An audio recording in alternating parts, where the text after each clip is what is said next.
नमस्कार। बलिया के गांव की कहानी की कड़ी में आज चोरकंड मलहुआ गांव का इतिहास।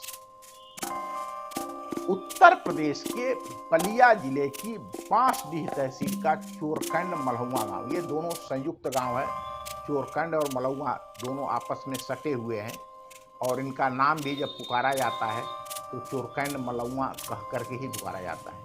इस गांव के नामकरण की कहानी चेर राजाओं के नाम पर, इसका नाम चेरु खंड अर्थात चेर साम्राज्य का क्षेत्र पर चोरकंड पड़ा है।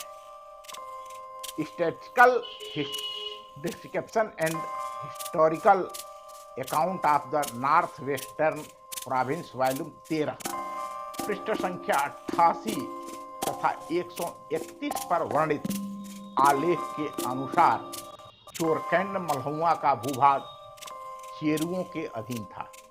कालांतर में जब मुस्लिम आक्रांताओं के दबाव में राजपूत परिवार पूरब की ओर आए तब इनके बीच संघर्ष हुए। बलिया जिले में है वंशी क्षत्रियों और चेर राजाओं के बीच प्रथम निर्णायक युद्ध माझी में हुआ था। माझी वर्तमान में बिहार राज्य में पड़ता है। घाघरा नदी उसका सीमांकन करती है। इस पार बकुलहा है और उस पार माझी है।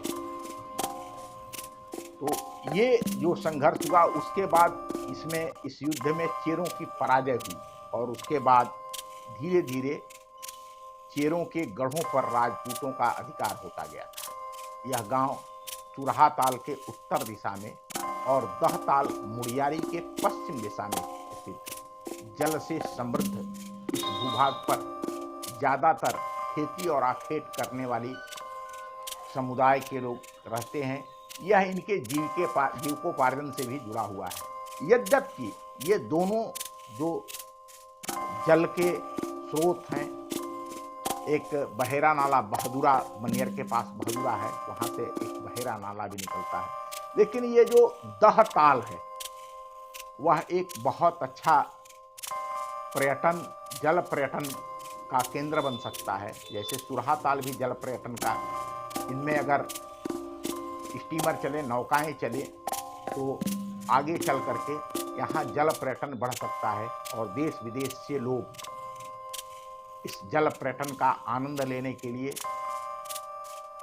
आ सकते हैं। यहाँ ताज़ी मछलियाँ मिलती हैं। ये एक ऐसा क्षेत्र है जिसे विकसित करने के लिए यहाँ जो जल है वह बहुत, आज भी लोगों की जीविका का साधन चुरहा ताल और दहताल है।